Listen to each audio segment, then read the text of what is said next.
Hello everyone, I am back with the second lecture of the chapter The Enemy from your book Vistas.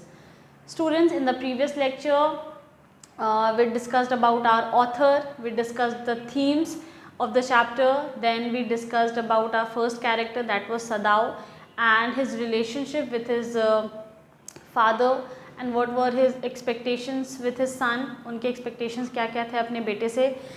Then we also got to know the reason why all the doctors were sent to Japan or with the troops, but why Sada was here and why was he holding back, why didn't he go with the troops, वो क्यों troops के साथ नहीं गया और वो वहीं पे क्यों रुक जाता है, despite of being such a talented surgeon, वो इतने टैलेंटेड सर्जन थे फिर भी वो वहाँ पे क्यों रुक जाते हैं, because he had to treat the old general who might need an operation. हो सकता है उनको एक ऑपरेशन की ज़रूरत पड़े और इसी वजह से सदाओ को वहाँ पे रोक लिया जाता है.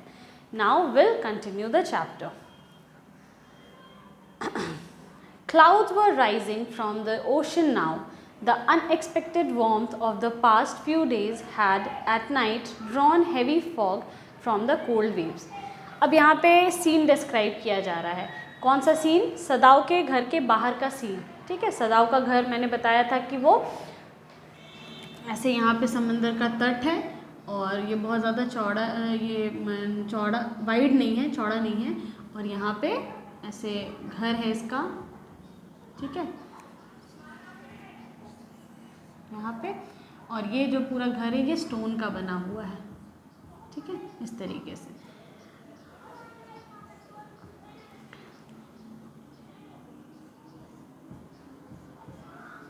ठीक है, और यहाँ पे तट है और यहाँ पे ऐसे पाइन ट्रीज हैं.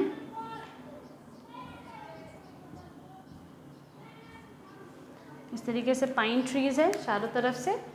ठीक है, तो यहाँ पे अभी सीन क्या दिखाई दे रहा है, अभी यहीं के सीन को डिस्क्राइब किया जा रहा है. ये इनका घर है, यहाँ से सीन को डिस्क्राइब किया जा रहा है कि clouds were rising from the ocean now. ऐसा लग रहा था कि क्योंकि रात होती है तो समंदर में वेपर बहुत ज़्यादा हो जाता है, क्योंकि दिन भर से समंदर का पानी गर्म हो जाता है उसके वजह से, और फिर कंडेंस होता है, रात को ठंडा हो जाता है, तो उसके वजह से कंडेंसेशन होने की वजह से क्लाउड जैसा फॉगी एनवायरनमेंट हो जाता है. तो ऐसा लग रहा था कि समंदर में से ही क्या निकल रहा है, ओशन निकल रहा है. The unexpected warmth of the past few days had at night drawn heavy fog from the cold waves. अब 2-3 दिन से कुछ मौसम जो है वो अनएक्सपेक्टेड वार्मथ, जनरली उतनी गर्मी होती नहीं है, उतना गर्माहट होता नहीं उस एरिया में, लेकिन 2-3 दिन से अनएक्सपेक्टेड वार्मथ है वहाँ पे. और उसमें रात होने की वजह से क्या हो रहा है, जो कोल्ड वेव्स हैं वो अब फॉगी हो जा रहे हैं. ठीक है, सब कुछ धुंधला धुंधला कुहासा जैसा हो जा रहा है. सदाओ watched mists hide outlines of a little island near the shore and then come creeping up the beach below the house, wreathing around the pines. अब सदाओ देखते हैं कि मिस्ट्स यानी कि कुहासा, मिस्ट मीन्स कुहासा. सदाओ देखते हैं कि जो कुहासा है वो उनके घर के बाहर आइलैंड था, आइलैंड के बाहर से वहाँ पे जहाँ पे खेलते थे वो अपने फादर के साथ, वहाँ से क्या दिखाई देता था, आइलैंड दिखाई देता था, टापू दिखाई देता था. तो अभी क्या हो गया, जो ये कुहासा छा गया है उसकी वजह से जो आइलैंड है वो दिखाई नहीं दे रहा है, लिटिल दिखाई दे रहा है, बहुत धुंधला सा हल्का फुल्का दिखाई दे रहा है. And then come creeping the beach, और जो कुहासा है वो बढ़ता ही जा रहा है. क्रीपिंग ऐसा लग रहा है कि वो जो कुहासा है वो समंदर के पानी से बहुत नज़दीक है, यानी कुहासा बहुत नीचे तक भर चुका है और ऐसा लग रहा है कि वो रेंग रहा है, जो कुहासा है वो रेंग रहा है बीच बिलो द हाउस, और वो घर तक भी पहुंच गया है. रीथिंग अराउंड द पाइन्स, और वो जो कुहासा है वो क्या कर रहा है, पाइन्स को भी धीरे धीरे ढकता चला जा रहा है. In a few minutes fog would be wrapped about the house too. और कुछ ही मिनट में ये जो कुहासा है हमारे घर के चारों ओर भी फैल जाएगा, यानी घर भी हमारा पूरा कुहासे में ढक जाएगा. Then he would go into the room where Hannah, his wife, Hannah, his wife would be waiting for him with the 2 children. और ये सब देख करके कि मौसम ख़राब हो रहा है, चारों तरफ कुहासा भर चुका है, कुछ भी दिखाई नहीं दे रहा है अच्छे से, क्योंकि समंदर रात को बहुत डरावना दिखाई देता है और समंदर के किनारे घर होना तो वो बहुत अंधेरा दिखाई देता है। जितना ही वास्ट और जितना ही खूबसूरत दिन में दिखाई देता है समंदर, रात को उतना ही डरावना दिखाई देता है, क्योंकि दूर दूर तक कोई लाइट नहीं होता है, कोई लाइट नहीं। ऐसा नहीं है कि आप शहर में रह रहे हो तो कहीं ना कहीं तो दूर में आपको कोई ना कोई स्ट्रीट लाइट, पोल लाइट या चांद की रोशनी भी एटलीस्ट दिखाई दे देती है, लेकिन समंदर में रात बहुत डरावनी और अंधेरी होती है। और वैसे में पूरा कुहासा भर जाना तो वो बहुत ही ज़्यादा डरावना सीन लग रहा था। ठीक है, ऐसा लग रहा था कि जो कुहासा है वो जानबूझ के धीरे धीरे बढ़ता जा रहा है और पूरी तरीके से उनके घर को क्या कर लेगा, जकड़ लेगा वो, ठीक है, राख कर देगा, बांध देगा। तो ये सब देख करके वो क्या करते हैं, घर के अंदर जाने का सोचते हैं और जहाँ पे घर के अंदर अपने रूम में जाने का सोचते हैं जहाँ पे उनकी वाइफ हैना, ये हमारी सेकंड कैरेक्टर है हैना, वो अपने दोनों बच्चों के साथ उनका इंतज़ार कर रही है कि अब वो लोग डिनर करेंगे। ठीक है, but at this moment the door opened, और जैसे ही वो घर के अंदर जाने ही वाले होते हैं कि घर का दरवाज़ा खुलता है। शी लुक्ड आउट, और वो बाहर देखती हैं। A dark blue woollen haori over her kimono, और उनकी वाइफ जो अभी तुरंत दरवाज़ा खोली और वो बाहर झांक ही रही थी कि वो दिखाई देता है कि वो क्या पहनी हुई है, एक डार्क ब्लू कलर का हाउरी पहनी हुई है।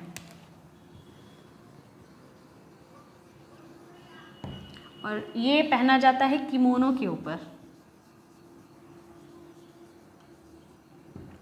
ये दोनों ही जो हैं वो एक गारमेंट है, एक जापानीज़ कपड़ा है जो जापानीज़ स्टाइल में पहना जाता है। वो पूरी तरीके से लूज़ गारमेंट होता है, बिल्कुल ही ऐसा लगेगा कि आपने बस एक रोप पहना है और उसको फिर ऐसे करके हाथ घुसाओ, पाँव भी घुसाने की ज़रूरत नहीं होता है। ऊपर से नीचे एक बड़ा सा लंबा सा कोट के जैसा बहुत पतले मटेरियल का गाउन जैसा होता है और उसको हाथ घुसाओ और ऐसे करके किनारे से बांध लेना होता है उसको। आपने देखा होगा जापानीज़ को जनरली पहने हुए, तो वो किमोनो होता है और किमोनो के ऊपर हाउरी पहना जाता है। तो ये दोनों ही गारमेंट है जो जापानीज़ गारमेंट बोल सकते हैं आप। ठीक है, तो वो हाना ने यही पहना हुआ था। She came to him affectionately and put her arm through his as he stood. वो बहुत प्यार से अफेक्शन के साथ उसके पास आती है।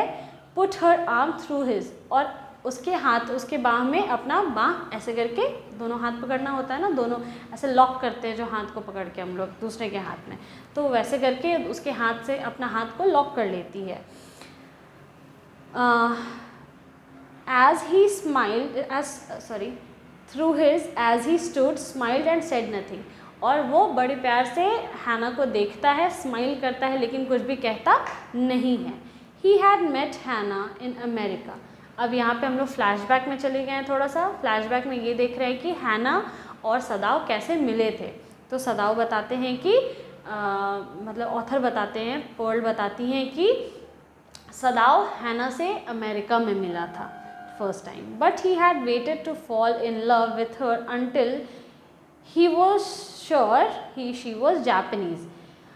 लेकिन वो वहाँ से पहली बार उनको मिला, हो सकता है उसको देखते ही उससे प्यार हो गया, लेकिन वो इंतज़ार करता है उससे प्यार करने का कि जब तक हम कंफर्म नहीं कर लेंगे कि तुम जापानीज़ हो तब तक हमको तुमसे प्यार नहीं हो सकता, या तब तक हम तुमसे प्यार नहीं कर सकते हैं। ठीक है, I can not fall in love with you. ऐसा क्यों? ये था उनके पिताजी का डर। ठीक है, वो या कुछ रीज़न होगा, मे बी उनके पिताजी अप्रूव नहीं करेंगे, तो वो पहले कंफर्म करता है कि तुम जापानीज़ होगी तभी हम तुमसे प्यार करेंगे, अदरवाइज़ नहीं तो कुछ नहीं हो सकता है। तो उनको बहुत पसंद थी, फिर भी वो इंतज़ार करते हैं ये तब तक, ये जानने तक का कि वो जापानीज़ है कि नहीं, तब वो आगे बात को बढ़ाने वाले थे। His father would never have received her unless she had been pure in her race. मैंने बोला ना, ये उनके पिताजी का खौफ था, ये उनके पिताजी का डर था, क्योंकि सदाव को बहुत अच्छे से उनके पिता का नेचर पता था। उनको पता था कि जब तक ये जापानीज़ नहीं होगी, सेम वर्ग की नहीं होगी, समान सेम जाति, सेम वर्ग, रेस बोलते हैं, रेस को वर्ग बोला जाता है, सेम कम्युनिटीज़ की नहीं होगी, तब तक मेरे पिताजी तुमको एक्सेप्ट नहीं करेंगे, तब तक मैं किसी भी लड़की को जो सेम कम्युनिटी की नहीं होगी, अगर वो जापानीज़ नहीं होगी, तब तक मेरे पिताजी उसको अपनाएंगे नहीं। इससे अच्छा है कि बात आगे बढ़ने से पहले मैं ये पता कर लूँ कि वो जापानीज़ है कि नहीं, क्योंकि वो अपने पिताजी को बहुत अच्छे से जानते थे। और उसके पिताजी ऐसा नहीं है कि वो बहुत ज़्यादा फ्रैंक थे अपने फादर से और वो जाके बताते अपने फादर को और वो मान जाते, ऐसा भी नहीं था। उनके बीच में हमेशा से जो रिलेशन था वो वैसा वाला नहीं था कि बहुत हंसी मजाक कर रहे हैं। वो हमने पढ़ा कि he never joked and played with him, वो ना ही उसके साथ खेलते थे ना ही जोक करते थे, क्योंकि उनके लिए उनकी पढ़ाई लिखाई बहुत ज़्यादा इम्पॉर्टेंट थी और वो हमेशा से हार्डशिप देखे थे बहुत ज़्यादा अपने बेटे को पढ़ाने के लिए। तो ये सारे रीज़न की वजह से वो बहुत ज़्यादा अपने फादर से फ्रैंक नहीं थे। तो वो उनको पता था कि मेरे पिताजी नहीं मानेंगे, इससे अच्छा है कि हम पहले पता कर लेते हैं कि वो जापानीज़ है कि नहीं, फिर उससे प्यार करेंगे। Now, he wondered often whom he would have married if he had not met Hannah. और यही कभी कभी हंसी मजाक में सदाव सोचते भी हैं कि पता नहीं हम किससे शादी करते, अगर हम हैना नहीं आई होती मेरी लाइफ में तो पता नहीं कौन आता, और मैं किससे शादी किया होता मैंने, पता नहीं। And by what luck he had found her in the most casual way, by chance literally, at an American professor's house. और इनका मिलना भी एक बहुत बड़ा इत्तेफाक था, पता नहीं कैसे दोनों एक दूसरे से मिले। बोलते हैं ना कि कोई इंटेंशनल नहीं था कि हाँ हम वहाँ जाएंगे और हम उस लड़की को वहाँ पे देखें, वो वहाँ होगी, ऐसा नहीं था। वो लोग बाई चांस मिले थे वहाँ पे, बहुत ही कैजुअल तरीके से मिले थे, बहुत ही साधारण तरीके, सामान्य तरीके से वो लोग मिले थे, ऐसा प्लान्ड नहीं था कुछ भी। वो बस प्रोफेसर, एक अमेरिकन प्रोफेसर थे, उनके घर पे चले गए थे और वहाँ पे हैना भी आई हुई थी और ये भी वहाँ थे। The professor and his wife had been kind anxious to do something for their few foreign students. अच्छा, जो प्रोफेसर जिनके घर पे हैना और सदाव मिले थे, वो प्रोफेसर बहुत ही काइंड थे, बहुत ही वो लोग जेनरस, उदार लोग थे, ठीक है। और वो लोग हमेशा से चाहते थे कि जो फॉरेन स्टूडेंट्स आते हैं, फॉरेनर्स आते हैं यहाँ पढ़ने के लिए, अब अमेरिका में जो जापानीज़ गए हैं पढ़ने के लिए, वो लोग तो फॉरेन स्टूडेंट्स ही हुए ना, तो वो लोग को किसी तरीके का घबराहट ना हो, वो लोग किसी तरीके से परेशान ना हो, वो लोग को एक अच्छा ट्रीटमेंट मिले, किसी चीज़ की दिक्कत ना हो, इन सारी चीज़ों का प्रोफेसर और उनकी वाइफ बहुत ख्याल रखते थे। तो वो लोग बहुत अच्छे लोग थे दोनों। एंड द स्टूडेंट्स दो board had accepted this kindness. अब सबको पता था कि वो लोग बहुत अच्छे हैं, लेकिन थोड़ा सा बोर करते थे, वो लोग बहुत पकाते थे। वाइफ, जो प्रोफेसर और उनकी जो वाइफ थी, वो लोग भले ही बोरिंग लोग थे, लेकिन सबको, स्टूडेंट्स को पता था कि ये लोग बहुत अच्छे हैं, तो वो लोग एक्सेप्ट कर लेते थे इस चीज़ को कि चलो कोई दिक्कत नहीं, थोड़ा पकाते हैं लेकिन हैं तो अच्छे, तो इसीलिए उनके घर पे आना जाना उनका रहता था। वो लोग जब बुलाते थे तो ये लोग चले जाते थे। Sadao had often told Hana how nearly he had not gone to Professor Harley's house at that night. और जब सदाव और हैना अपने एक दूसरे के मिलने की बात करते हैं तो ये लोग एक दूसरे को बताते हैं कि कैसे हैना को बिल्कुल कैसे सदाव को बिल्कुल मन नहीं था उस दिन, जिस दिन ये लोग फर्स्ट टाइम मिले होंगे, उस दिन इत्तेफाक से वे वहाँ चले गए, जबकि इनका मन बिल्कुल नहीं था वहाँ जाने का, इनका कोई प्लान नहीं था वहाँ जाने का, क्योंकि और जो प्रोफेसर थे उनका नाम था प्रोफेसर हार्ली, ठीक है। तो प्रोफेसर हार्ली के घर पे इनका जाने का कोई इंटेंशन नहीं था, ना ही इनको मन था वहाँ पे जाने का। The rooms were so small, क्यों नहीं जाने का मन था, क्योंकि वहाँ कमरे बहुत छोटे छोटे थे। द फूड सो बैड, वो लोग जो खाना खाते थे वो भी इनको पसंद नहीं आता था, बहुत ख़राब खाना खाते थे। द प्रोफेसर, क्योंकि वो जापानीज़ हैं सदाव, और हो सकता है उनको अमेरिकन खाने का टेस्ट नहीं पसंद आता होगा, या प्रोफेसर की वाइफ बनाती होगी वो टेस्ट नहीं पसंद आता होगा, कुछ भी रीज़न हो सकता था। तो सदाव को बिल्कुल ही मन नहीं था प्रोफेसर हार्ली के घर उस दिन जाने का, जिस दिन वो फर्स्ट टाइम हैना से मिले थे। तो एक्चुअली वो जाने ही नहीं वाले थे, क्योंकि वहाँ पे कमरे बहुत छोटे थे, खाना अच्छा नहीं था। And the professors wife so voluble, और जो प्रोफेसर की वाइफ थी वो बहुत बोलती थी, टॉकेटिव थी। वॉल्यूबल मतलब बक करने वाली, चुप ही नहीं होती थी, तो पूरे टाइम बोलते रहती थी, ये भी सदाव को बिल्कुल पसंद नहीं था। तो ये सारी चीज़ें सोच करके सदाव उस दिन जाने वाले नहीं थे। But he had gone and there he had found हैना, लेकिन बस क्या मन हुआ कि वो उठे और चले गए, और वो गए तो उनको कौन मिली, हैना मिली। अ न्यू स्टूडेंट, जो कि एक नई स्टूडेंट थी, and he had felt he would love her if it were at all possible.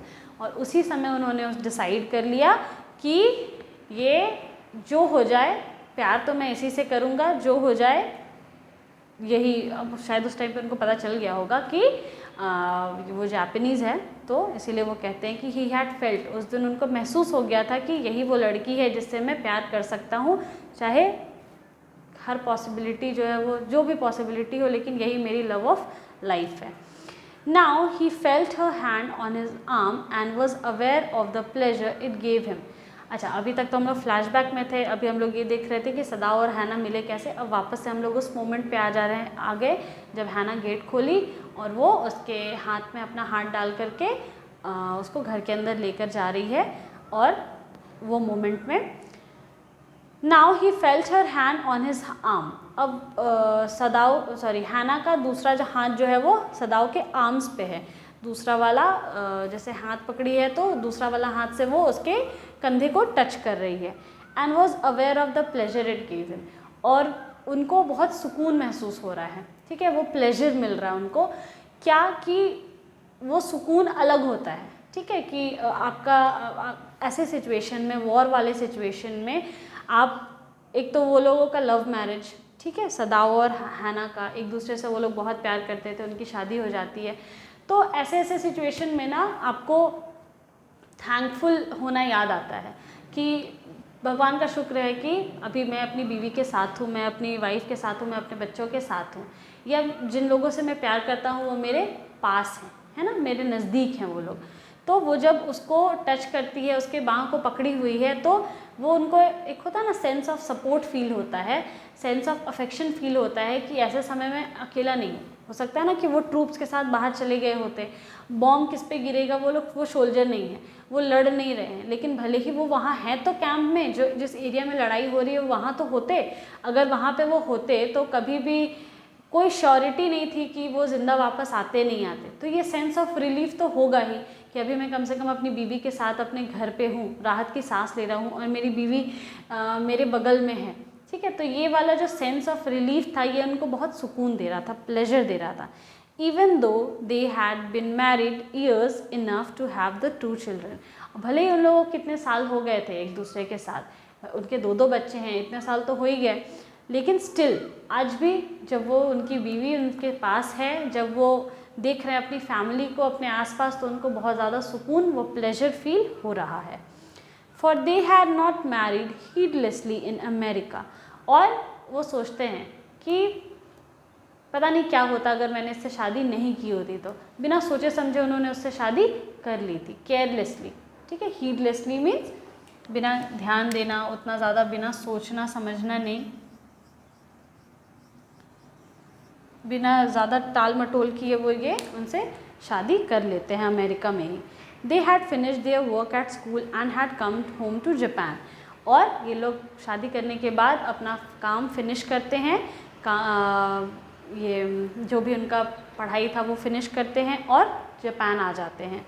And when his father had seen her the marriage had been arranged in the old Japanese way, और उसके बाद जब उनके father उनको देखते हैं तो वापस से इनकी शादी को फिर से कराया जाता है और जापानीज़ तरीके से करवाई जाती है।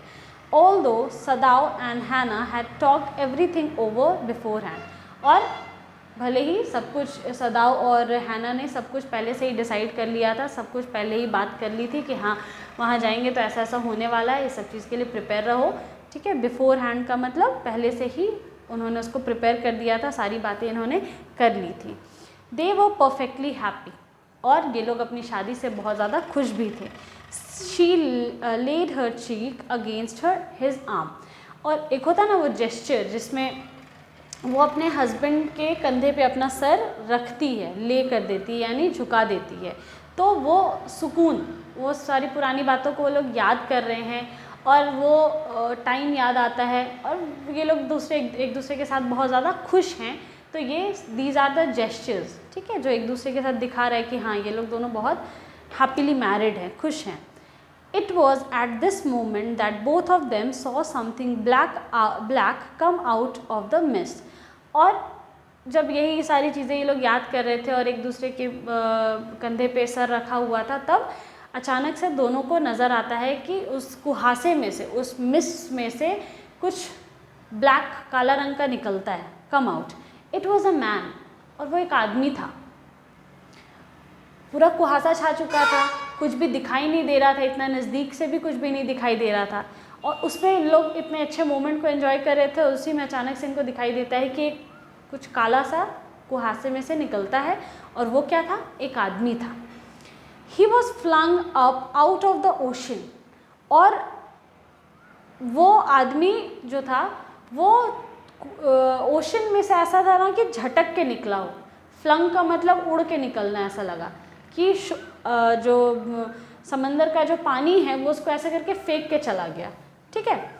It seemed to his feet by a breaker, और ऐसा लग रहा था कि उसके जो पैर है, उसके जो पैर हैं वो टूट चुके हैं, ठीक है। ही स्टैगर्ड अ फ्यू स्टेप्स, और वो लड़खड़ाता हुआ, घसीटता हुआ, स्टैगर्ड मतलब खींच करके चलना होता है ना, जोर दे करके, मेहनत करके चलना, घसीटते हुए अपने आप को आगे बढ़ाना, तो उसको बोलते हैं स्टैगर्ड। वो किसी तरीके से अपने आप को घसीटते हुए आगे बढ़ाता है। His body outlined against the mist, और पूरा कुहासा चीरते हुए वो आगे आता है, वो आदमी निकलता है। His arms above his head, और उसके जो बाहें हैं वो उसके सर पे हैं। Then the curled mist hid him again, और फिर अचानक से कुहासा होता है और वो ढक जाता है, यानी कि वो छुप जाता है, वो आदमी फिर से दिखना बंद हो जाता है। तो वहाँ पे कुहासा इतना तेज़ था कि एक मोमेंट कुछ दिखाई दे रहा है, दूसरे मोमेंट कुहासे से वो आदमी पूरी तरीके से ढक गया। Who is that? और हैना पूछती है कि कौन था वो? हैना क्राइड, हैना चीख के पूछती है कि ये कौन था वो? She drop Sadao's arm and they both leaned over the railing of the veranda. अब वो लोग कहाँ खड़े थे? ये उनका घर था, यहाँ पे बरामदा था, यहाँ पे ये लोग दोनों खड़े थे, ठीक है। और यहाँ पे कुहासे से ये आदमी निकल करके ऐसा दिखा इन लोगों को। तो यहाँ पे पूरा कुहासा है, यहाँ नज़र नहीं आ रहा है कि क्या हो रहा है, नहीं हो रहा है। तो जैसे ही कुहासे में से ये निकला और वापस से जब कुहासा छा गया, तो ये लोग दोनों एक दूसरे से पूछते हैं कि हैना पूछती है कि कौन था वो?